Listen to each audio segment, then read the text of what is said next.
Hi guys म्हणजे hello guys. तर आमचा हा पहिला ब्लॉग येणं चालला आहे दवाखान्यामधून. गेली आमची गाणं वारवून चाललंय इंजेक्शन मारायला बोच्यावर. आता चाललोय इकडं अन्सारी डॉक्टरच्या दवाखान्यात चाललो आम्ही इंजेक्शन मारायला. रात्र पण झोप लागलेली, गाड दुखू राहिली म्हणजे सॉरी कंबर दुखू राहिली इथं गाणं दुखते म्हणजे आगायला येत नाही डायरेक्ट त्याला डायरेक्ट. म्हणून सांगतोय की मालेगावच्या पावसात फिरू नका. थोड्या दिवसात मुंबई आणि आमच्या पण हाल होणार आहे.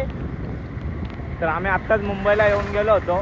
तर तिकडून मस्त आणि पाणी इथं मालेगावमध्ये साचलेलं आहे. तुम्हाला दाखवू इच्छितो आम्ही.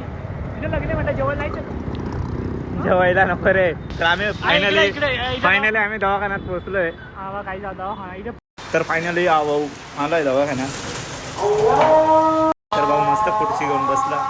समोर डोकं वगैरे दुखत होता असं सांगत होता. आणि समोर इकडं डॉक्टर साहेब होते.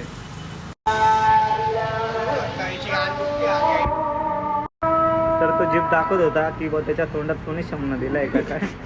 एवढं खुश होऊन आला इथं बसला. आता बोच्यावर सुई घेईल म्हणजे गुंड्यावर. इंजेक्शन मारणं चालू आहे. जिसका बोचे पे ब्लॅक बोचा है इसका. काम चालू इधर पूरा बाहर अपनी गाड़ी तो मालूम है तुम्हारे को.